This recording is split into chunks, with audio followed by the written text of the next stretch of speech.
Hello and welcome into the 24/7 Sports Football Recruiting Podcast. I'm National Recruiting Analyst Petagna alongside 24/7 Sports Director of Scouting, Andrew Ivins. We appreciate you guys joining us this Wednesday. We got a jam-packed show. We're going to talk about the biggest recruiting surprises, 5 teams that have caught our eyes through June. Drew, it's time to talk a little bit about Rutgers. Our guy Lance Glenn would be rolling over in his grave. He's still alive, but he's going to be excited to talk a little bit of Scarlet Knights. We'll also have Tom Lloyd join the show as well. 2026 quarterback dominoes. Some of these guys starting to come off the board. Brian Stumpf, our friend at Elite 11, tweeting yesterday about the accelerated process when it comes to the top signal callers in the country. And then we'll talk a little bit about Bud Elliott's blue chip ratio. Who are some of the best teams that have the, I would say, best margin of error to make a run at the college football playoff in a national title? And Drew, what other way to start? I did a CBS HQ hit on it yesterday. We're talking about the teams that are really kind of making a run, catching our eyes here in June. You got to start with Rutgers at the top, sitting right now at number 11. They have 28 commitments. They have 6 players from the 6 of the top 20 players from the state of New Jersey. They also have 5 four-stars as well. They haven't done that since their last year in the Big East, and they are searching for their second top 25 class since 2012. I know that's a mouthful, but it's not one of those classes you look at and it's like, yeah, obviously they have a high volume of players committed. Drew, you and I have gotten acclimated with the top of Rutgers' class. They're doing some things here that if you're a Rutgers fan, you got to be pretty excited about. Yeah, Coop, good morning to you, man. I think what stands out to me, you said it in New Jersey, how they're doing, but they're also recruiting well in Florida, in Georgia. Greg Schiano, obviously, he's had a ton of success in the past recruiting the Sunshine State. You want to go blast to the past, man. He was one of the first ones to ever kind of utilize those satellite camps, which I guess are gone. Are those still a thing? I don't know. That was a big boom a few years ago, but he's always had his eyes on the Sunshine State. And to me, when I look at this commit list, you said it, 28 prospects are committed to the Scarlet Knights. That is the most in the country, right? And when you look at the team rankings, how it's kind of weighed out, the more guys you have committed, the higher going to be up the board. I mean, there isn't an SEC school right now with more than 18 commits. Alabama's leading the way. So I don't know how much staying power Rutgers has here. With that being said, it is an impressive group. And for me, it starts in Florida. Caleb Singleton, the corner, Raiden Burns, a defensive lineman. You got Garrett Gordon, an O lineman, and then Jerron Simon, another defensive lineman. Like when I was going through, coming out of the junior seasons and going through the state of Florida, like these are 4 guys where I said to myself, okay, I think there's a chance they could hit at the Power 4 level, and really their offer sheets didn't reflect that. There wasn't a ton of P4 schools. There wasn't the Big Ten in there. There wasn't the ACC. There wasn't the SEC. Well, Rutgers has all 4 of those guys committed right now. I think this is a class that's full of traits, and the big thing for Rutgers, right, with the transfer portal, you got to get guys that have some developmental upside, and you got to retain them. And to me, this recruiting class, there's a lot of players that if they hit, normally you'd be paying a premium for those guys in the transfer portal. Coming off a 7-win season, a win in the Pinstripe Bowl against Miami as well. Greg Schiano and Mario Cristobal know each other pretty well. That had to feel good for Greg Schiano. Drew, they're sitting at number 11. Everybody always wants to know, all right, where do they finish, right? It's only June. We're getting ready to turn the page to July. I talked about their history, only one top 25 class since 2012. I get the feeling that Rutgers is going to hang on here and make that the second in the last 12 years or what we've seen. Do you think that's a fair conclusion here? Well, I haven't played with the class calculator. I mean, like I said, you look at the SEC schools, only all those teams have, below 18 commits, and Rutgers is with 28. I think I would say top 30. I'd be more comfortable than top 25. There's going to be a big run of commitments here in the next few weeks, right? July 4th is kind of turned into the unofficial signing day. That's when all these kids make decisions. So we'll see. I mean, I don't think there's going to be Rutgers commits sliding in our rankings, right? We like a lot of the guys they have committed. Maybe there's some guys that move up the board. So we'll see. I'll say top 30. I don't know about top 25. All right, Drew says top 30. I'll say top 25. Let's talk about another team starting to make some waves here in the Big 12 without Oklahoma, without Texas. We wanted to know, all right, who's going to be the recruiting power in the Big 12? I don't know if that's going to be anybody. And Drew, you look at TCU, I think you and I have always thought really highly of the potential that Sonny Dykes and his program have there in the state of Texas, in the DFW area.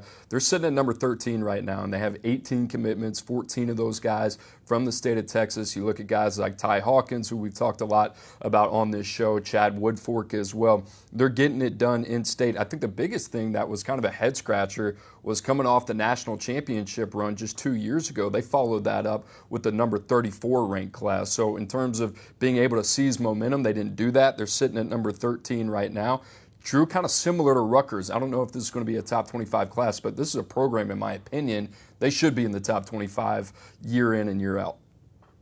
Yeah, the class for me really starts with Ty Hawkins, who we got to see out at the Elite 11 finals, committed to TCU, but SMU's involved after they lose Keelan Russell. He's also talked about Oregon a little bit. I think he shared with Tom Loy at check-in that Florida had kicked the tires as well on Ty Hawkins. So a lot of schools thinking, hey, maybe we could potentially flip him. But if he stays, I think he's the perfect fit for that offense. You kind of follow him up after taking Haas Haney the year before. Those are two really athletic guys. Both of them actually played wide receiver early on in their prep careers.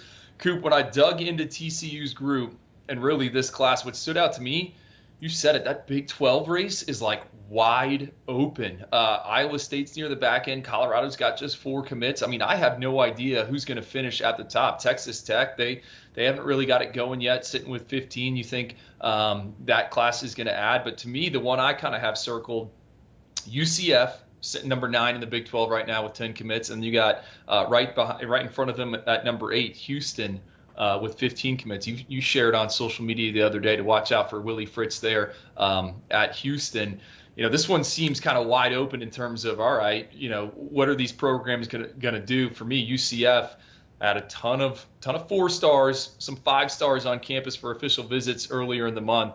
So we'll see how that Big 12 race shakes out. But for TCU, I think the main thing, got to hold on to Ty Hawkins. We love to talk about futures. Is there a team that you're kind of maybe fixated on one more than the other? You brought up UCF. You brought up Houston. I'm big on Houston, especially from a talent identification standpoint. We've talked about them a lot on this show. Like who in the Big 12 has the most to gain that can really kind of put this conference in a chokehold? Or is there a team like that? Maybe there's not a team capable of kind of running away with this thing every year. Well, Kansas State's 15th right now in that new look 16-team Big 12. Tom Loy, he's going to join us here in a little bit. Had a story on 247sports.com about 5-star tight end Lincoln Cure, right? To me, Avery Johnson, we talk about an expanded 12-team playoff. Can Kansas State make some noise? And I think that could help them on the recruiting trail. But they're a player development program, right? They really haven't swam in these lanes with the blue chippers, but that's one I have circled in addition to those other ones. You said Arizona. I mean, it's just kind of a fascinating conference in terms of, all right, who is going to rise to the top? UCF has a ton of support from that NIL perspective. We've seen it in the transfer portal. We've seen them get these big names on campus. I mean, UCF plays Florida this season. What happens if Gus takes down Billy Napier late in the year? You don't think that's going to help them on the recruiting front? So, yeah, UCF's the one, and then Kansas State's the next one I got my eye on in the Big 12. All right, let's talk about a team that I'm buying stock in, and I've been doing this since Luke Fickell arrived in Madison. Let's talk about Wisconsin, up to number 14 right now in the rankings. I believe there were 13. They flip-flopped with TCU today. Drew, they've added half of their commitments, almost half of them, 9 of their 20 over the last 3.5 weeks. They've been busy with guys like Mason Poso, who we have in the top 247, along with Logan Powell as well. Wisconsin, to me, has the makings to be one of the best player development programs in the country. We talk about Luke Fickell and his staff a lot, Brady Collins. We talk about the strength coach. We always go back to 2022. Cincinnati having 9 players drafted. That was 3rd in the NFL, only behind Alabama and LSU that year. So Wisconsin right now, they have the makings of that. And Drew, you kind of look at Wisconsin, their highest finish in program history, I believe, came in 2021 when they finished 16.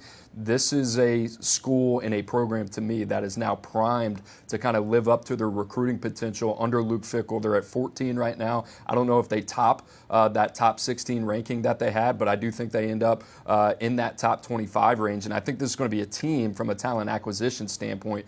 Year over year, they're just going to get better and better and better. And as players and recruits start to understand how good Luke Fickell is at this player development piece, I think you're only going to see them kind of continue to raise their stock.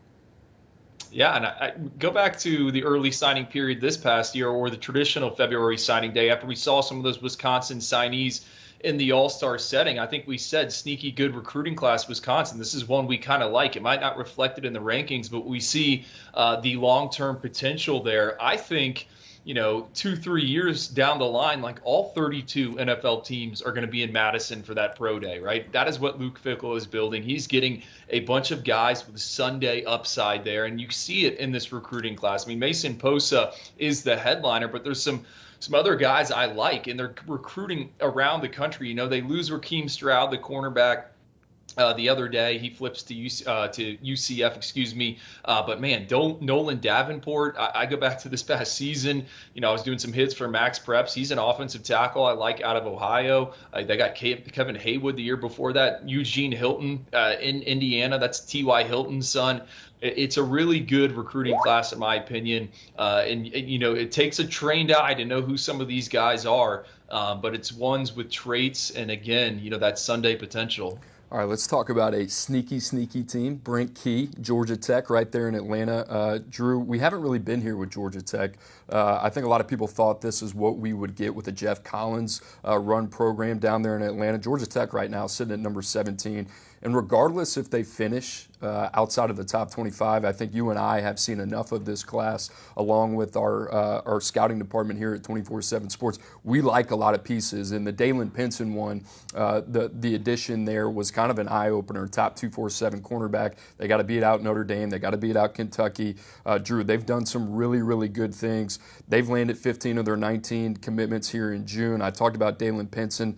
Their top finish was in 2020 at number 27, and since 2010, they've only signed one top 40 class. That was kind of astounding to me. I couldn't believe that, because right there in Atlanta, in an ACC program, I get it. People are going to say it's high academic. You can talk about the style of football that they play offensively.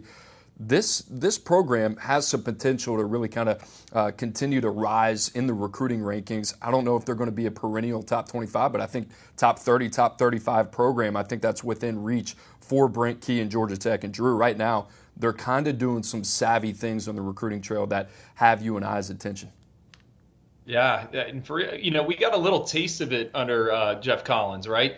That 2020 class, Jahmyr Gibbs was part of it. I mean, there was some dudes there. They transferred out. To me, Georgia Tech has always felt like a sleeping giant in some sense. You said it, Cooper, high academic institution, but it is right there in Atlanta. It's easy to get to Atlanta. Tons of flights go in there. It's in the heart of really a bunch of hotbeds. You can get into the Carolinas, you can go into Alabama, you can get down into Florida. There's 7-on-7 tournaments. There's camps there every year. Talent comes through there. You just got to find ways to get them on board. I think Brent Key, what he has done in such a short amount of time. They won a bowl game last year. They had 2 ranked wins against Miami, against North Carolina. They open up this season in kind of a standalone game over in Ireland against Florida State. They win that. Does that shoot some life into the program? I would certainly think so with Haynes King there. You said it, Dalen Pinson, that's a big win for them. Georgia was kind of sniffing around. He's a Georgia legacy. Both of his parents ran track for the Bulldogs. I like the secondary haul in general. Rayshawn Dinkins, a kid from South Georgia, sideline to sideline range, bit of a ball hawk, multiple interceptions. I think he had 8 as a sophomore, followed it up with a strong junior campaign. 14 of the 19 commits from the Peach State for Georgia Tech. I think that is a recipe they need to continue to replicate there. And again, if they have some on-field success, I think the Vegas win total is sitting pretty low, like 5.5. They get to 6-7, win another bowl game. Maybe, hey, they can continue to finish in the top 30. A little disrespect there for Brent Key and Georgia Tech. Drew, I'm looking forward to them this year. All right, the last team on this list, and a lot of people will probably say, all right, how do you have the number 78th ranked recruiting class on this list? This is via Chris Hummer, by the way. Memphis at number 78. And Drew, you and I talked about it briefly on the show yesterday. They get Antoine Hill, top 247 signal caller, out of the state of Georgia. They beat out Florida. They beat out Georgia Tech for him. We talked about the NIL fund that they have with FedEx, $5 million a year pledged to student athletes. Memphis right now, everything they got going between the stadium renovation, coming off a 10-win season, you got the momentum with the quarterback as well in Antoine Hill. Yes, they're parked at number 78, Drew, but this is a team that, in my opinion, not only this year, but over time, you can kind of see getting into that upper echelon of G5s. Yeah, and they're sitting 78, but we got to be honest here. They should probably be a little bit higher. They got 4 commits that we haven't graded, and I don't think some of the other services have either, and that kind of factors into the composite. So hey, look, next week they could be in the 50s. I mean, Antoine Hill's the story here. It's a blue chip recruit. They beat out Florida, other schools for him. He's going to play at Memphis, and he believes he could be on the field year one. He's going to have a chance to compete for that starting job, and a lot of kids know who Antoine Hill is. He is someone that has been at the Future 50s. He's been at the Elite 11 regionals. People are very familiar with him, and I think a lot of recruits are going to be looking to Antoine Hill to see if he has success, if going this G5 path works out. Cooper, I think there's a chance it does. Go back to the 2021 cycle, a kid you're a little familiar with, right? Rock Taylor, high 3-star recruit for us, was committed to Tennessee for a long time. You look at Memphis's 2-deep, and this kid's a preseason all AAC pick. He had 1,000 yards receiving last year. So we've seen them kind of get this talent they normally don't. And then those guys find success there at Memphis. Certainly one to keep an eye on, and that NIL is going to help them big time. All right, Drew. So we have 5 teams that we hit on. And in case you're just joining us late in the show, Rutgers, TCU, Wisconsin, Georgia Tech, Memphis.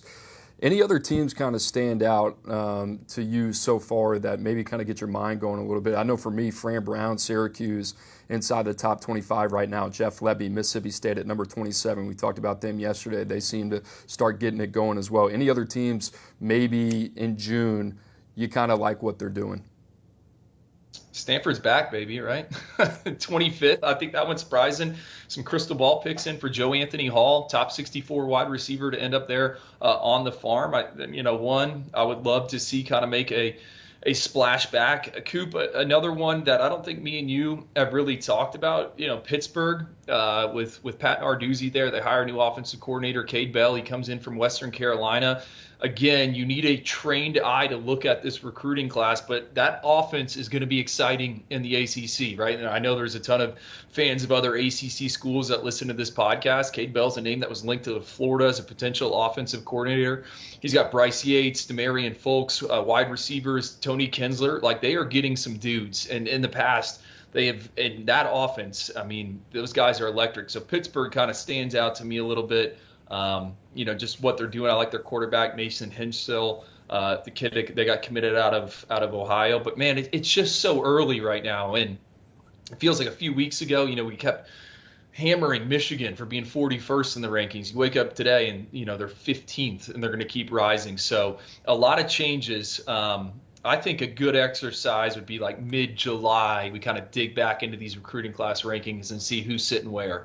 Yeah, a good time for a progress report right now. And like you said, we were banging on Michigan not too long ago. Just a couple weeks ago, I was on this same show saying, hey, it's time to get going. They're up into the top 15 with more work to do as well. Guys, just a reminder, you're locked in to the 24/7 Sports Football Recruiting Podcast. You can find us every Tuesday and Wednesday right here on the 24/7 Sports YouTube channel. Guys, do us a favor. Make sure to like and subscribe. It definitely helps, not only with the algorithm, but it helps the Oyster Boys as well. Good for the brand, if you know what I'm saying. And without further ado, we bring in the third Oyster Boy, our friend Tom Lloyd. Tom Lloyd, been busy in the chat as always. We appreciate you for that. Great work, Tom Lloyd. By the way, Elite 11 finals last week, some of your favorite quarterbacks out there. One-on-one interviews with Tom Lloyd. Did a fantastic job on that. And last week was all about 2025, Tom. This week, more about 2026. Some of these names are just flying off the board. You kind of got to look up, and all of a sudden, guys are playing musical chairs trying to save their spots. But let's start at the top. Faison Brandon, number 1 player in 2026, number 1 signal caller as well. There's been some movement with his recruitment, at least behind the scenes a little bit, Tom. What can you tell us about that one? My crystal ball has been on Tennessee for a while, and to be completely honest, I feel like it's been completely spot on. But over the last couple of days, I've been very, very close to changing my pick. I'm starting to lean towards Alabama with about a month or so to go until he decides to make a decision. Anna Adams, our national reporter, stated that a decision is coming in August. All of that will be finalized, so stay locked to Anna on that in the near future. But this really is a battle. There's a couple teams in play, but like I said, I'm really starting to lean towards Alabama. That visit was a game changer.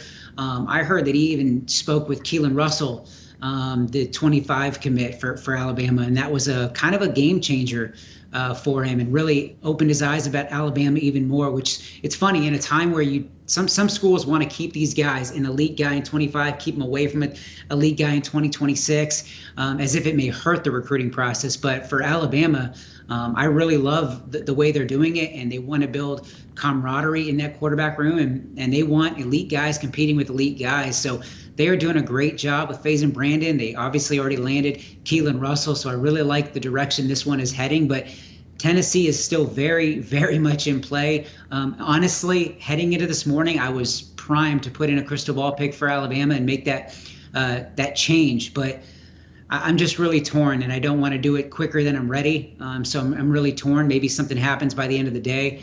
But I think both of those schools are doing a great job. But right now, if I had to put in a pick, it would be Alabama. I'm just not quite there yet. All right. Drew, we're talking about 2026. You look at Alabama's quarterback room post Jalen Milroe, which he'll more than likely leave after this season. Ty Simpson, former five-star, still hanging around. You got Austin Mack, a guy that was very highly touted, reclassified, still a top 100 player for us. He transfers over from Washington. A lot of people still high on Dylan Lonergan. And then you got Keelan Russell and now potentially Faison Brandon here. Talk to me just about the potential of that Alabama quarterback room under Kalen DeBoer. The two of our favorite arms from the high school ranks right now, our number one ranked player in 2026, and then Keelan Russell, who was the MVP of the Elite 11 Finals, was in our top two all week. A guy that has made a case for a fifth star. I mean, the potential combo of those two. We continue to rave about what Ohio State is doing in that quarterback room, the talent they've assembled. I think Alabama, we could look up a year from now and it would kind of be the same story in terms of the guys that they brought in. We were questioning Kalen DeBoer a little bit. I don't know if we were questioning him, Cooper. We were just wondering when was he going to find his footing, because recruiting at Washington's a lot different from Alabama. And man, if he can kind of change or flip the script there with Faison Brandon, I think that would be another kind of monster statement. And to me, I mean, I don't know how you guys feel about this. Cooper, you referenced that Brian Stump tweet, just the quarterback recruiting. It is so accelerated. I think 15 arms in the class of 2026 have already made decisions. Like, Tom, are you getting the sense that Faison Brandon is kind of moving things up just because so many dominoes have fallen here in the 2026 cycle? These are kids that haven't even played their junior year of high school. Absolutely. And it's weird to think about, like, maybe the number one player in the country having to rush his decision, but that's just the reality of the situation. These guys these schools want to get their guys in the fold and get them recruiting and start building that camaraderie. And hey, if Alabama or Tennessee could say, hey, we got the number one player in the country coming, don't you want to come join him? It's exactly what their pitch is going to be, and it's a great one. It's a strong one. So kudos to them for trying to push the needle forward. It's not going to rub guys the wrong way. I talked to a lot of 2026 quarterbacks over the last couple of days, and they were like very adamant. I wanted to wait until after this next season, but I'm starting to see all the dominoes and the pieces fall, and I have no choice but to make a decision sooner rather than later. So the good thing is for them, it doesn't really lock them into anything. Yeah, it's not a great look, but they're committed. They lock in their spot. If behind the scenes they want to continue talking to schools, talking to programs, then that's their prerogative, and they have that right. So it's going to be interesting. I think with all the early commitments, you're going to see a lot of decommitments later. We've already seen some with 2026 quarterbacks. So it's going to be very interesting over the next couple months. We talked about Keelan Russell, the Elite 11 MVP, Alabama quarterback commit, a guy that we're very high on last week, and just the amount of confidence that he exudes when you speak to him. I think this kind of takes it to a different level when you talk about Keelan Russell actively recruiting the number one quarterback and the number one player in 2026. That's rare. You don't see that. And a lot of times coaching staffs, personnel staffs, they have to tiptoe around these guys' feelings. What's it like stacking a quarterback room? It's a very delicate thing. It's a very delicate process. When you have people that are wired the way Keelan Russell appears to be wired, and he can go out there and get in touch with a Faison Brandon, and maybe, at the current pulse, it's a 50-50 recruitment, and he can swing things in your direction. You talk about a guy just being worth it in every sense of fashion for Keelan Russell, not only the player that you're getting on the field, but the recruiter as well, and that type of potential teammate too. Speaks volumes about Keelan Russell. Yeah, go ahead, Drew. Well, you asked me what would it be like. Remember that photo from Alabama where it was like Tua, Mac Jones, and Jalen Hurts? I think we could have a potential one of those at some point. Those three guys standing on the sideline. I don't know who the third would be. Austin Mack. We can put him in that. Yeah, he's kind of the forgotten man here. But the other part of this is if you're Kalen DeBoer, I think there's a little bit of genius in this, and it might sound so simple, but for you to essentially have your quarterback in 2024, 2025, 2026 locked up, and you're talking about three of the most premier prospects at the position over 3 years. For Kalen DeBoer, a guy that's been questioned in terms of his recruiting prowess, what would that look like following up arguably the greatest coach of all time at Alabama in that dynasty? It just adds to the momentum. He hasn't even played a game yet. So, for him to have those signal callers over 2 to 3 years already in the boat, that's a huge deal. And it gives Kalen DeBoer, it gives Courtney Morgan, it gives him so much ammo on the recruiting trail to now have a foundational piece that you can build around, right? If those guys believe, it makes the sales pitch easier on everybody else now that you have a quarterback in the boat. They just happen to have two of the best ones potentially, if this ends up happening with FaZe and Brandon. We'll see. Still some time to work some things out. Tennessee, a handful of others, I'm assuming, behind the scenes still working on FaZe and Brandon as well. Tom, let's go to another guy, one of the top arms in 2026. What's the latest with Ryder Lyons? Man, I am bummed that we're not going to get to see him at the Future 50. This is one of my favorite prospects in the entire 2026 class, but really excited about his future. And I think this is one that USC leads. I think that's the team that's setting the tone, setting the bar in this recruitment. And it goes beyond the fact that his brother is going to be a Trojan. So Oregon, Alabama also in play. It's really, in my opinion, a three-team race right now. And obviously, talking about Alabama, we just talked about FaZe and Brandon. So obviously that would eliminate them from contention if they decided to jump in. But maybe that gives Tennessee a shot if he were to pick Bama. So a lot of dominoes, like when we keep talking about it. But there's so much that's going to impact every other guy depending on how quickly they make a decision. But my crystal ball is on USC. I feel good about that pick. The one to watch that's outside of this that I've mentioned is Ohio State. I'm still, unless I'm missing something, I'm still shocked that they have not offered.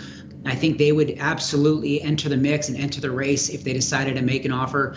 And maybe, if he potentially takes that mission trip that's been discussed, which is the expectation, maybe that's holding Ohio State back from making that offer. But right now, I like USC slightly ahead of Oregon. Alabama's also in play, and I'm curious to see if the Buckeyes jump into the mix. Drew, what do you think about Ohio State potentially getting involved there? What do you think about, hypothetically, the fit of a Ryder Lyons and Chip Kelly offense? Oh, I mean, that fires me up. But really, I mean, this just kind of goes to these 2026 quarterback dominoes. Like, okay, who's LSU's guy going to be?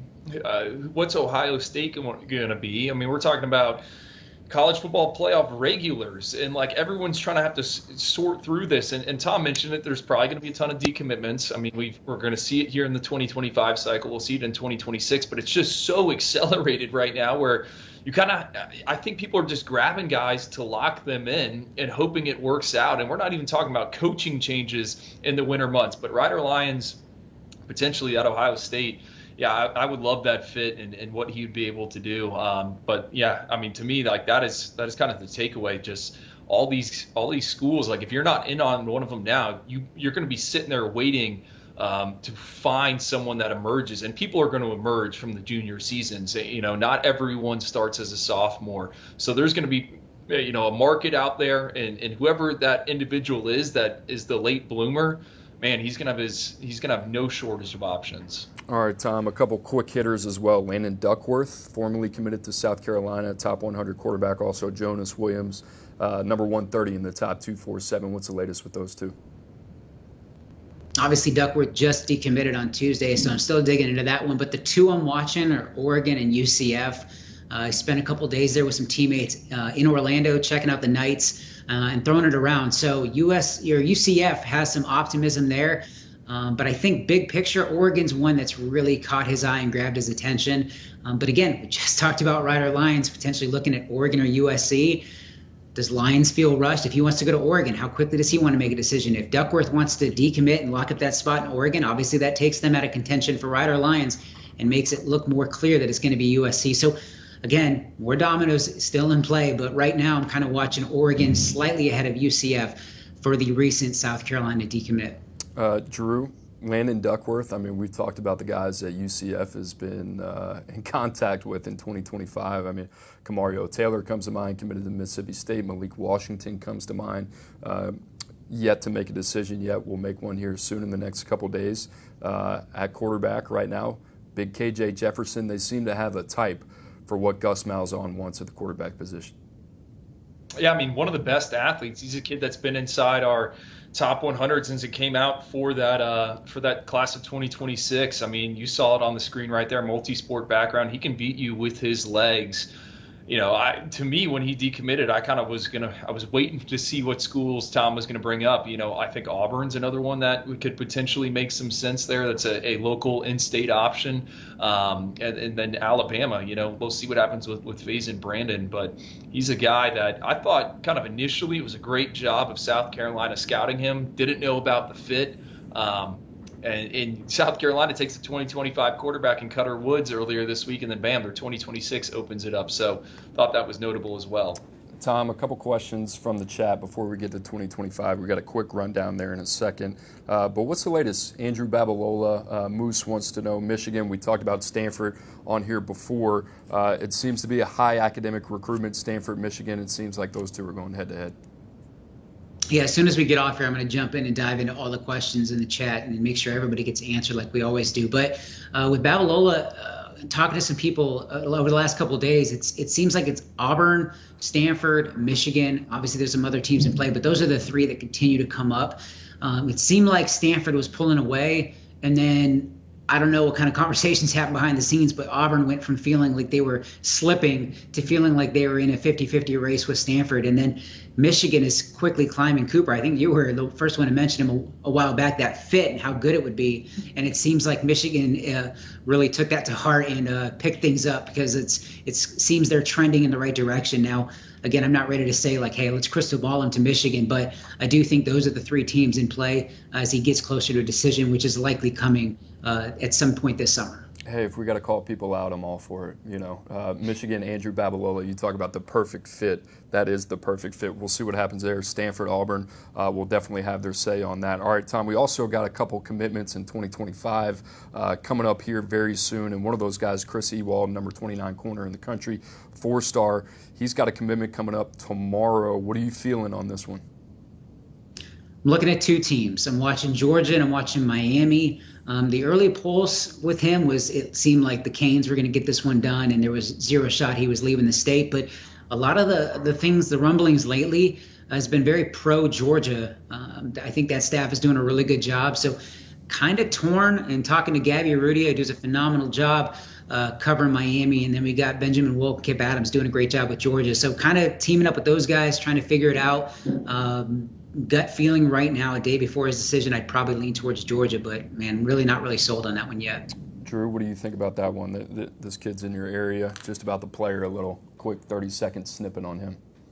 I mean, he's a competitor, right? You saw it on there. He fights man coverage. This is a kid that's been doing it since he was, 8 years old down there in South Florida. He battled Jeremiah Smith. He battled JoJo Trader in practices at Chaminade Madonna. He is battle tested, and I think at either one of those schools, he adds depth to your cornerback room. He's at 6 foot, a little bit shorter in the arms, guy that hasn't ran. He's not a track guy. He's not someone that runs on the lasers, but you're looking for someone that can play man up, with a safety help over the top. I think Chris Ewald is the corner for you. All right, next one, and a big one from California, Dejon Lee, number 40 player in the country, number 4 cornerback. Drew, you and I and the rest of the team have gone back and forth. We love this guy and stamped him in such a fashion. He's got a decision coming up on Friday. Bama, Georgia, Texas, USC, Washington, A&M, all involved. Tom, where are you leaning on this one? Greg Biggins leading the charge on this one. I came out of that OT7 in Tampa, and I really was close to putting in a crystal ball for Alabama, and then I eventually did so and joined Biggins on that. So I like Alabama right now. Georgia, Texas, USC, Washington, and Texas A&M all in play. But at this point, it's hard to see him going anywhere other than Tuscaloosa to play his college football. So, and this goes back to this current Alabama staff from when they were at Washington. They were doing a great job recruiting Dijon Lee at that time, and that's just continued since they got to Alabama. So I like the Tide to get this one done. Drew, salty secondary there in 2024. Mbakwe, Xavier Brown, Zay Mincy. Now you think about potentially adding Dijon Lee to that here pretty soon. What do you think about that? Starting to look like the secondaries that Nick Saban would assemble. I mean, Dijon Lee is a crane on the perimeter, freak athlete. You can pencil him in on the freaks list. Just with the size, he's pushing 6'4", but the track and field metrics pop as well. And then you turn on the tape, this is a guy that's essentially a no-fly zone on his side of the field because he can reach everything. Xavier Brown last year, who they got, also from the West Coast, really polished, loved his footwork. I thought technically he was one of the most advanced guys. Mbakwe, someone I see more in that nickel inside role just based on what we have learned about him, what we saw at the Under Armour in the game. And then Zay Mincy, I mean, he's another freak with size. So it would give Alabama some options there in the secondary. We've talked about it in the past. They need to reload. They need to rebuild. They brought some guys in from the transfer portal, but it starts with the high school recruiting. And this would be 4 different bodies that all can do something really well, all of them with traits. Guys, we're almost at 100+ live viewers for the second day straight. Golf clap for the boys. Appreciate you guys watching. Tell a friend, get us over 100. Let's keep it moving. Malik Washington, a guy that we've talked about a lot here over the last week, liked what we saw out in L.A. At the Elite 11 finals. Tom got a decision here on Friday as well. Maryland, Syracuse, UCF, Virginia Tech, all in it for the DMV standout. Got to give a couple quick shout-outs here. Andrew Ivins, all over him since day one. Evaluated him not just as a football player, but as a basketball player as well. So kudos to you for being all over him and his rise. But also teaming up with Brian Doan here. He's been all over this one on the recruiting side of things. And we feel good about Maryland.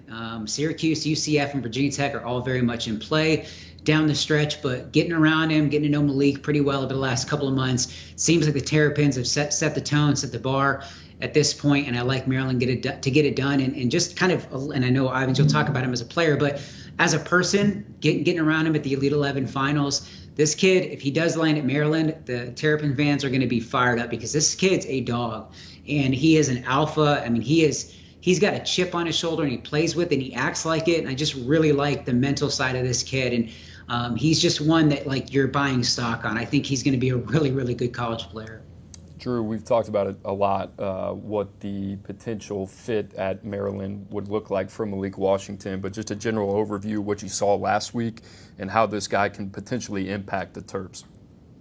I mean, I thought it was a solid overall showing for him, right? He was right on the fringe from making our final 11. I think one of the days we had him in there. He's a playmaking quarterback, and I think he excels as a mid-level passer. That's when he's at his best. You look at what he's done the past 2 years, 21-3 record. Coop, I finally got a player comp for him, and we've used this guy for a ton of comps in the past. But how about Josh Dobbs? When he was at Tennessee, he's hanging around the NFL. He can beat you with his arm. He can beat you with his legs. You know, when those guys exit the pocket, they are dangerous as open field runners, and I think that applies to Malik Washington. 6'4", 215 pounds. He's gone 4.6 in the 40-yard dash. I've talked about it all the time. He can throw down the dunks on the hardwood, and yes, he is a dual threat, but he also wants to beat you from the pocket. I think his best balls are to that intermediate level. He can dial up the velocity. He can get it out fast when he needs to in the face of pressure. Not a guy that panics. So I would love the pickup for Maryland. Again, I think he's kind of like a face of the program. And when we talked with the Elite 11 staff, that's a kid they kept bringing up. Malik Washington, one of the first ones that was at the meetings. Malik Washington, one of the kids that wanted to get better. One of the 20 participants that was always asking questions. So I think for Mike Loxley, this is a kid that could allow them to make some noise in the Big Ten. All right, Tom, last 3 here. I'll set you up. You knock it down. Trajan Odom, Jeff Exenor, Deshaun Brom. Odom, the 3-star out of the Carolinas that we like, the big defensive lineman, down to Oregon, Ohio State, USC. Exenor, Penn State, Virginia Tech, Maryland. Brom out of the state of Kansas, Oregon, Ole Miss, Oklahoma, Tennessee. All 3 of these guys got decisions in the next 48 hours. What can you tell us about them? Yeah, we'll start with Trajan Odom real quick. Oregon, Ohio State, and USC are the heavy hitters, but I'm really keeping an eye on the Buckeyes and the Ducks here. Anna Adams been all over this one. Her crystal ball is on Ohio State, and I'm very close to putting in one for the Buckeyes, so I like them to get it done, like I said, ahead of the Ducks. Jeff Exenor, Penn State. Definitely feel good about that one, committing June 28th. Virginia Tech and Maryland are also in play, but Brian Doan and I feel like the Nittany Lions are going to get that one done. And then last one, Desan Brame, commit on June 29th. My crystal ball has been on Oregon for, months at this point. I think it goes back to maybe Battle Miami earlier this spring. And Ole Miss, Oklahoma, Tennessee are doing a great job as well. But in the end, I think the Ducks get this one done, and they have been pushing hard for Brame since day one, and I think they get it handled. Tom Loy, we appreciate you as always. And guys, if you're in the chat, Tom Loy will stick around for the rest of the show to make sure to answer all those questions that you have submitted over the last half an hour. Tom Loy, appreciate it as always. Guys, just a quick reminder that you can find the best college football, recruiting, and basketball coverage right here at 247sports.com. Wall-to-wall team coverage, recruiting rankings, transfer portal updates as well. Everything you need to know right here at 247sports.com. And one of those guys that we work with at 247sports.com, Bud Elliott, one of our favorite guys. We'll get to see him again this weekend out in Tampa at the Future 50. But Drew, every year he does an article called The Blue Chip Ratio, and it's quite notable, and it's quite fascinating, and it's quite in-depth. Quite honestly, it took me about 9 minutes to get through on the CBS Sports byline this morning, and it is packed with a lot of information, but I will do my best, Andrew as well, to try to explain it to you. And in simple terms, these are Bud's words of how he explains the blue chip ratio, quote unquote. To win the national championship, college football teams need to sign more 4- and 5-star recruits, aka blue chips, than 2- and 3-star players over the previous 4 recruiting classes. Although it's not the most complex calculation, it's an excellent method for identifying the top 10% of teams that realistically have a shot at winning the title.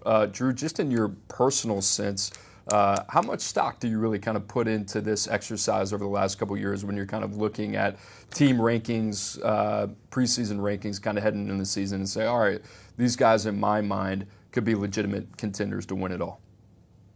Well, Coop, who was the Final Four in the college football playoff this past year? Is Alabama, Washington, Michigan.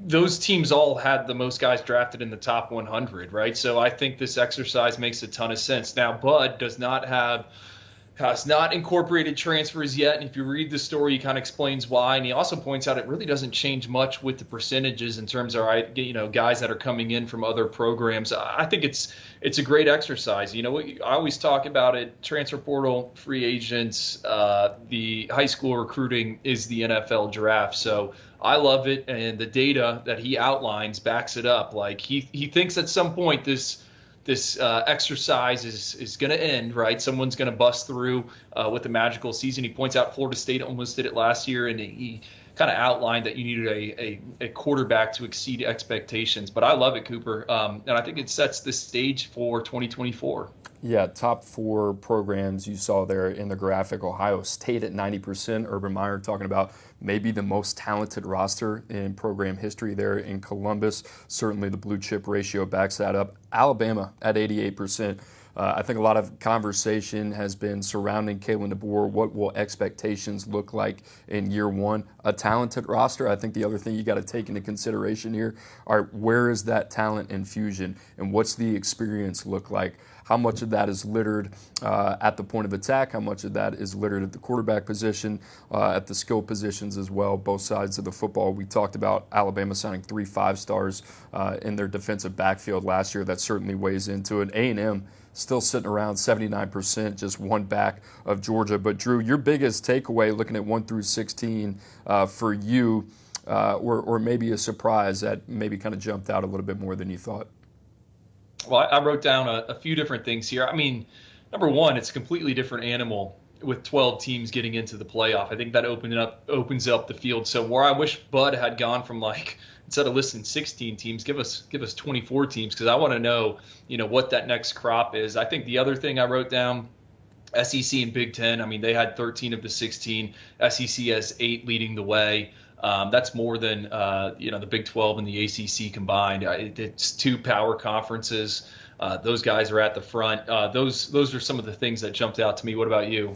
I would say when you look at the top 10, right, and if we can bring that full screen up again, the biggest thing that I go back to, and I think you brought it up earlier in the show, okay, look at these percentages. Those stand out. But who has the quarterback, right? Who has the guy that's the difference maker? We talked about guys that you win because of and guys that you win with. You look at Ohio State, Will Howard right there at number one. Or is it going to be Julian Sain? How's that going to play out? That's a question mark. Alabama brings back Jalen Milroe. I would argue that's a guy you win because of. Carson Beck, projected potential first-round draft pick. A lot of praise of Connor Wigman. Can he stay healthy? Oregon goes out and gets Dylan Gabriel. Jackson Arnold, a guy that we're very high on, even though he's young and inexperienced. Texas with Quinn Ewers coming off as CFP. Garrett Nussmeier, what does that look like for LSU? Notre Dame brings over Riley Leonard. Clemson has Cade Klubnik. I would argue 8 of these teams, 7, 8 of these teams inside the top 10 have guys at the quarterback position that you can get behind. And you talked about the expanded playoff now going from 4 teams to 12 teams. I think it's only going to make it more fascinating. And the other thing for me is, yeah, Michigan won the national championship last year with a 3-year starter and a guy that got drafted in the first round in J.J. McCarthy, and they were littered with experience all over the field. Sure, maybe the production in terms of the talent doesn't fall off, or the production falls off, but maybe the experience is very different in terms of Michigan, in terms of what they look like. Michigan right now, you take away J.J. McCarthy, they're sitting at 15 at 56%. Jim Harbaugh is out of there as well. A lot of staff turnover. That's kind of where I'm going. I'm like, okay, do they have that quarterback that you can kind of get behind? That's kind of the neutralizer when you kind of look at these statistics a little bit. That one's interesting. And, some other teams, Miami sitting there at 61 with Cam Ward. Like Cam Ward, to me, as a multiplier, right? He's one of those guys that can take that roster a little bit further than Clemson right there at 64. They're talented, but what does Cade Klubnik look like? So I think it's kind of plus minus. How do you balance the quarterback, the defense, the returning production, and the experience with all of this, right? There's a lot of variability inside these numbers. Yeah, and I know your next question is, right, like biggest surprise. I mean, what jumped out to me, Texas A&M at number 4. You think about Mike Elko coming in. I mean, I know we have given Elko plenty of roses in recent episodes, but I think in terms of like a game plan, a mentality, you're going to see it year one, a noticeable difference with him running the show there. And, it gets me kind of excited about what they could potentially be in year one if Connor Wegman is healthy. Can they upset some people? Can they contend in the SEC? Well, you look at the blue chip ratio, and they're sitting right there at number 4, almost tied with Georgia. And I know that's fueled heavily by that 2022 recruiting class, which it was scored the highest all time on the 24/7 Sports Composite team ranking. So they jump out to me. How about Florida at 11? You didn't talk about Graham Mertz. I know there's varying opinions out there, but Florida, I think a lot of people have written off Billy Napier, what he's going to be able to do this season, but they kind of got the guy at quarterback. Me and you have highlighted in this past. You look at that defensive 2-deep. I mean, it is guys we have liked across the board, right there in the secondary, at the mid-level of the defense, and they've also brought in some transfers. I think Florida, to me, you just look at that number. Okay, 63% of the roster. It has me feeling a little bit different about the Gators, and then. Back to Michigan, they won it last year with 54% blue chippers, so they're up to 56 here this season. I thought that jumped out as well. Player development program, they always make our rankings look bad in terms of turning 3 stars into NFL draft picks. Those ones certainly stood out to me. Yeah, I think the biggest takeaway for me, how about Notre Dame at 67? I think they're up 5% over the last 2 years. So, I talked to Bud Elliott about that. I called him and he said, that's pretty much their success inside the top 247, what they've been able to add over the last 2 years. So you got to give Marcus Freeman a ton of credit there. Drew, how about the other one? I mean, we've talked about this program a lot. It's not a shocker, but to see them here in the top 5, it goes to show how much work Dan Lanning's done in a short amount of time. And I think Oregon's one of those teams. They're sitting there at 76%.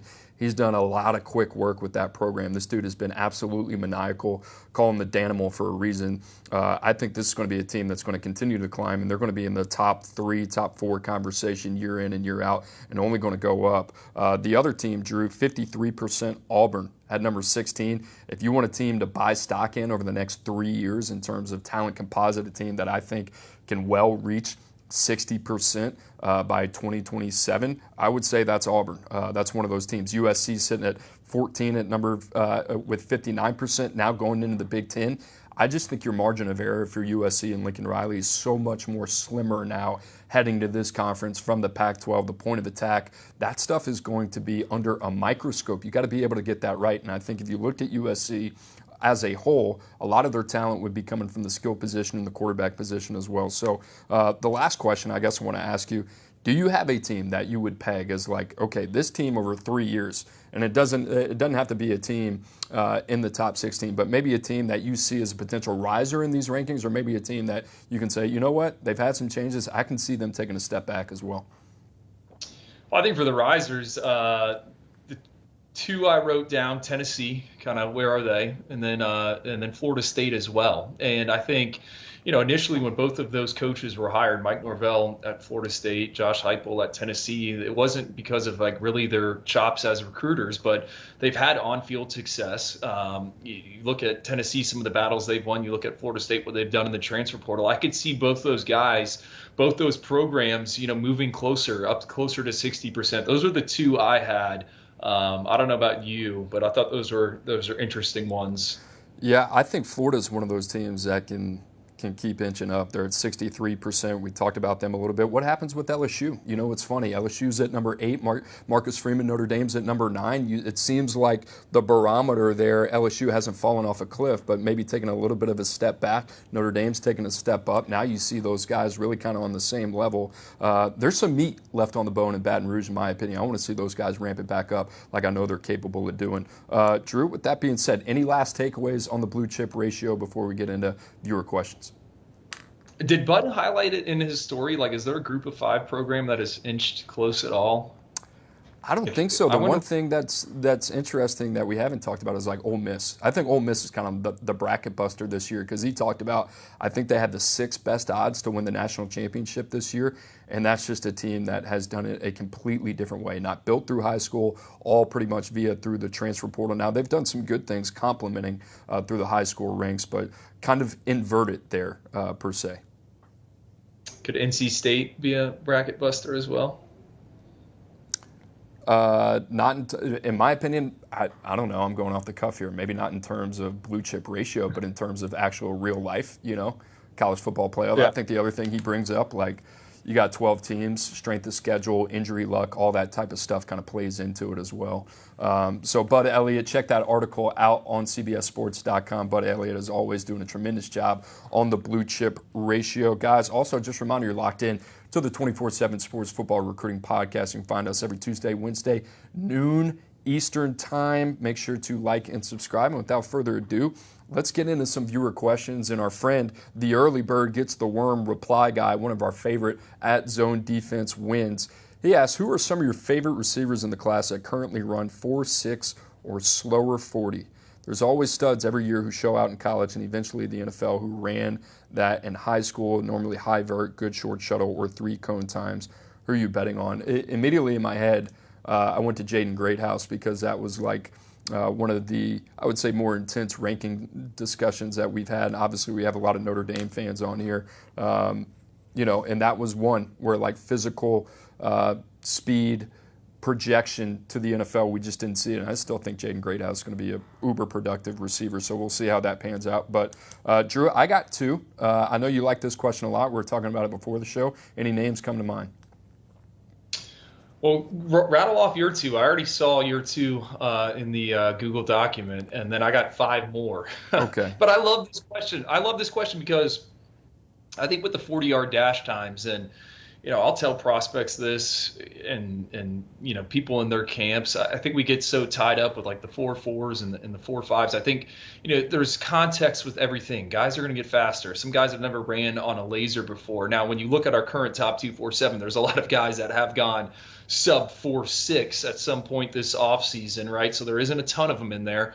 But guys are going to change, right? And I think every 40-yard dash is kind of different given the circumstances, given how old they are, how heavy they are and whatnot. So I like this question because it really gets you thinking, like, all right, who are you buying stock in? And I'll say it with these receivers. I mean, it's so hard to stack the board, I think 1 through 75, you can make a case that hey, potentially those guys should be in the top 247. We got to take our calculated shots. Normally, those are the guys with maybe times, but I love this. I love the question. Well, you always bring it up. So I think Reply Guy asked a question: who were some of your favorite prospects, offense or defensive line, maybe last week, who had shorter arms? And it's a good question. And the good thing about it is, what I like is, it kind of shows a little bit of a shift in philosophy for where we are as a scouting department. We've talked about really kind of being big on the height, weight, speed, and the biggest thing is, we're projecting these guys to the NFL, what we think their NFL draft potential is. So you have to be able to have those physical traits. And if you look inside the top 247, there's not a lot of guys really outside those prerequisites that we look for. But one of those guys that is at 4'7" at over 200 pounds is Donovan Olabode, a guy at IMG Academy, I think originally out of Illinois, and Drew, just a big creature, over 6'1", over 200 pounds, got 11-inch hands, maybe some of the best and strongest hands in the class. I'm not really worried about speed because he wins a different way, right? If we got bogged down with speed, we were probably going to end up missing on guys like Tatori McMillan, who we had outside of the top 32 and inside the top 40, and you go back and think, all right, do they have elite traits that can continue to show up at the next level and beyond? That's Donovan Olabode to me. The other guy is a fan favorite of yours, Talon Taylor, that I like out of Illinois as well, and a guy that's a really sharp, fluid route runner, and I think can do it at all three levels as well. If you look at his redeeming trait, it's his ability to create consistent separation. That's really what I like about Talon Taylor. You can put him anywhere on the field, and that's what he does. I don't find it ironic at all that he's going to Georgia, and he's kind of got a little bit of Ladd McConkey in that way. And then, Drew, maybe the last one, I got to go back, and I got to look up the numbers here, but I'm pretty sure Dylan Alford just decommitted from Ole Miss, a guy that I like a lot, playing with KJ Lacey and Saraland. Kind of a Jarvis Landry kind of physical play style, run after catch guy, wins at the catch point with his strength and his high level it competes. But a guy that I don't think is going to run well. I don't think will ever be a 4-4 guy, but certainly a guy if you're looking for a third receiver on your team that can get it done in a lot of different ways. Those three dudes all kind of show up for me. Yeah, I like those three. All right, I'll give you my 5. Tyler Williams just committed to Georgia, outside the top 247. He has scratched the only 40 that we got on him, but he's an 11.58 kid in the 100-meter dash, right? So I don't think he's someone that's going to run in the 4.5s or the 4.4s. I just wrote him up this morning because he was picking the Bulldogs again. He can work a full route tree, average over 22 yards a catch as a junior, catching passes from a senior that is going to play defensive back at Florida. To special teams highlights, he's got 5 return touchdowns. He's one, that we've talked about moving up the board. Marcus Harris, who committed to Oklahoma, we saw him out at the Elite 11 finals. That's a 4.65 kid, thicker build, but he's 4.19 in the short shuttle, kind of an inside receiver, sets you up with that short area quickness. He's one. Jarrell Boulder, who just committed to NC State, 4.65 at 5'11", 190 pounds. He's got a 31-inch vert, 4.53 in the shuttle. We really like that guy, high floor prospect, really good at contested catches. He's one. And then 2 more. Sam Turner, Georgia Tech commit. We talked a little bit about the Yellow Jackets on the front end, 4.66 at 6'1.5", 190 pounds, 4.21 short shuttle. I think with Sam Turner, what's you got to remember with him, he doesn't turn 17 till August, so he's running a 4.66 on the lasers as a 16-year-old. He's a guy that we like, high 3-star prospect. And then the final one, you said the name T-Mac. This kid's on the discussion board. I don't know if you've buzzed him, but I'm a fan. Terry Shelton, Arizona wide receiver commit, big, 6'4" body. I see the T-Mac in him in terms of his ability to go up and get the football. His only 200-meter dash time is 23 seconds. That registers, I think, as an 89 speed score for us. So those are some other ones. There's a bunch out there, but I try to pick 5 guys that have already made commitments. Pretty elaborate list there, and I love it. I think it's a good exercise for us because it gets you thinking about guys that maybe might not be sufficient in every desirable trait that you're looking for, or a guy that's got to win a lot of different ways. So there you go, reply guy. Hopefully you got the full lot there about 8 different prospects that don't run in the 4.5s that could make an impact at the next level. Drew will stay on receivers. This one was for me yesterday. Not even going to try to figure out how to say that name, but we appreciate the question. He said, so there are 14 receivers better than C.J. Wiley, a receiver that had 1,500 yards and 14 TDs as a junior in 7A Georgia football. How about this? C.J. Wiley, at the time of that question being asked, I believe, had not committed yet, commits to Florida State, Georgia, LSU, both in it. Big win from Mike Norvell. He said after that he's going to keep the recruitment open. I believe right now we have C.J. Wiley, not as number 42, number 25. He's back. Yeah, he's back there tucked in the top 247. And Drew, I think it's fair to say there's been a little bit of a variance of opinion. The other thing I would say, and I want to speak for Andrew, I think the hardest position to stack just nationally across the board and find a consensus on is receiver, because everybody has a little bit of a different feel for what they want at the receiver position. Some guys are attracted to size, some guys are attracted to speed, some guys quickness, separation ability, dominant at the catch point. You could go a lot of different ways for how you want it to look. So C.J. Wiley right there, and in terms of a guy of what you're looking for, obviously has a verified track and field time metrics as well, but big vertical threat, long, 6'8" plus wingspan, 6'4" 3/4, 209. He's got the goods. The way that I would put this one, instead of getting into is he 14, is he 25, is he 10, is he 5 in the recruiting rankings, this is a guy that has our full attention, that we are really excited about to see his senior year, and obviously has a lot of desirable traits to kind of go with it as well. Well, it seems like these are always the questions we get. Oh, there's 14 receivers better than him. Every cycle there's a receiver. I mean, I would encourage him you can go through our top 247 and watch all 25 of them, and you want to rank them 1 through 25, you let me know where CJ Wiley slots in. Cooper, you brought it up.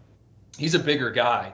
There isn't a ton of wide receivers in our top 247 right now that are over 200 pounds. CJ Wiley's someone that has scratched his weight multiple times. I think he's closer to 220 than he is 200, having sized him up, having watched him work out in Atlanta, having seen him at multiple 7-on-7s. Yeah, man, that's kind of where we slot him right now heading into the senior season, right? Again, we keep saying it with the wide receiver position. We're going to ride our horses, the guys that we feel the best about. At the end of the day, you got to pick who goes where. It's not easy. We're going to get guys wrong, but right now we got a day 3 grade on CJ Wiley. To me, I think the fit at Florida State, you saw what they did with Johnny Wilson and Keon Coleman. You're getting a big perimeter target, a guy that can make contested 50-50 grabs on the outside. He's great vertical route runner, top end speed. I think he went 10.82 and the 100-meter dash. I love the pickup for Florida State. I think a lot of people thought he was going to end up at Georgia. You talked to Tom Loy. I kept bringing this up. Is Georgia going to take C.J. Wiley and Travis Smith, who they're also involved with inside the top 247? I thought that was a bit confusing because they're similar players, but C.J. Wiley, I like the fit for Florida State. Yeah, C.J. Wiley, good player, fired up to watch his senior season. All right, Drew, last 2 questions here. Andrew Mormon asks, he says, with the Pac-12 influx coming to the Big Ten, do you see them influencing the play in the Big Ten, slightly becoming more offensive-driven, or do the 4 West Coasters end up being more ground and pound?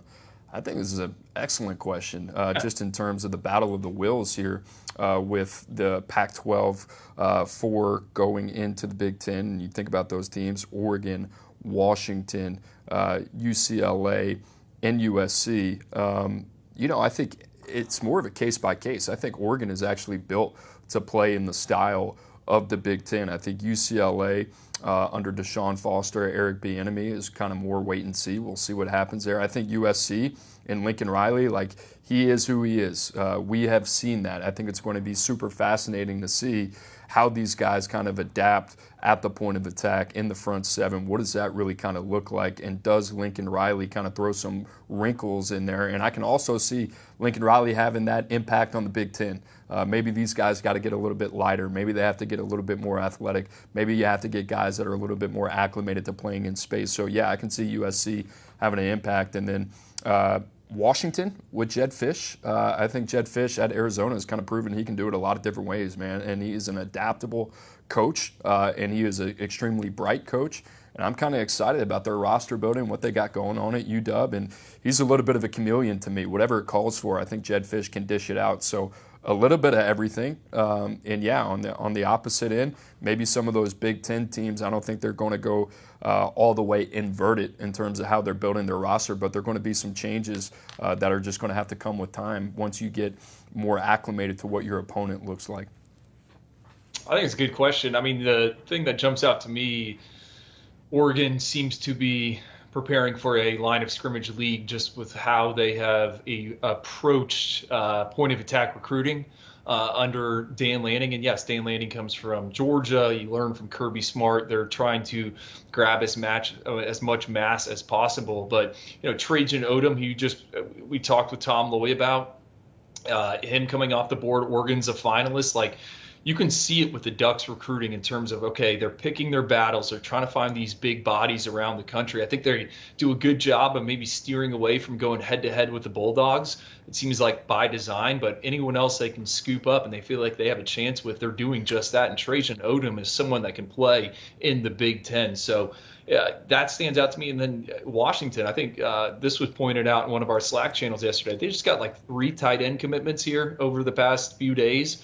You don't think that's someone that's preparing for trench play in a different conference? So it's a chess game, but it seems like more of these former Pac-12 members are preparing for the current Big Ten style. And yeah, like you pointed out, it could certainly change once Lincoln Riley's calling plays in that conference. All right, Drew, we got a little bit of some breaking news on the way out here. Joshua Moore, a guy that we've talked about on this show, has committed to Florida from West Broward, 6'4", 205, from the state of Florida. Drew, the number 47 receiver in the country.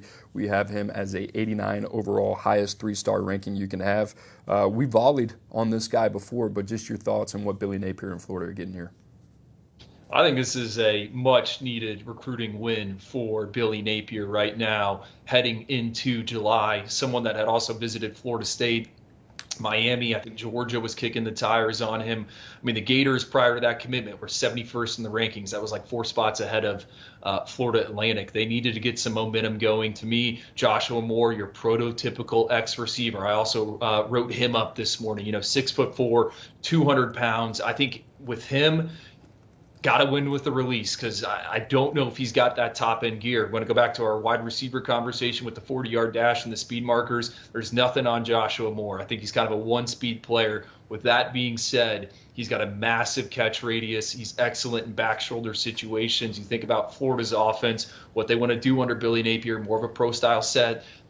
Those guys on the outside, they got to block, and then they got to get open at timely moments. And I think Josh Moore can do just that. So Florida finally, in my opinion, big in-state win for them down in South Florida. I like this pickup. I know we're going to get pushed back about where he's ranked and whatnot. I think we got it right now, having dug back into him. And we'll see. Another one we're going to evaluate as a senior. I think he's one of those guys that goes into that box where you turn on the combine tape and you're like, all right, there's something here with this kid. He's big, he's fluid, he can get in and out of breaks, he seems to be a natural pass catcher. Then you turn on the tape and you don't see it. Whether it's production or kind of the same urgency or what you saw in that combine setting, that's a good thing. That's okay for Florida. And right now, if they're going to jump on that guy, like if this kid had it figured out, Drew, I think it would be one of those guys that would be a pretty easy addition to the top 247. Florida banking on the fact that he's still got some stuff to figure out going into his senior season, but a lot of developmental upside there. You can't teach that size and combination of athleticism as well. All right, Drew, let's get out on this question from our boy Canes Cats, and Canes Cats always checking in on us. He says, now that 7-on-7 in Elite 11 is over, what happens during this time frame for both of you? It's sort of a dead period for you guys, question mark. What do you guys do now during this time? Drew, you want to go first? I mean, you're the one that's drinking through the fire hose every day.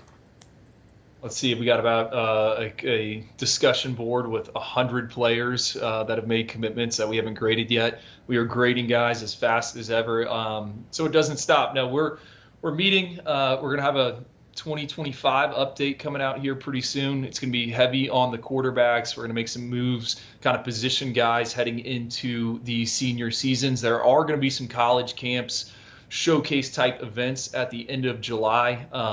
But for us, I mean, it is multiple cycles we're juggling. You know, this upcoming weekend, we got the Future 50, completely different event. We touched on that before, but I mean, it is, I think Brandon Huffman pointed it out. There's like 60 kids expected. 58 of them are inside the top 247, tons of quarterbacks. And that's for the 2026 cycle, right? So then we update the 2026.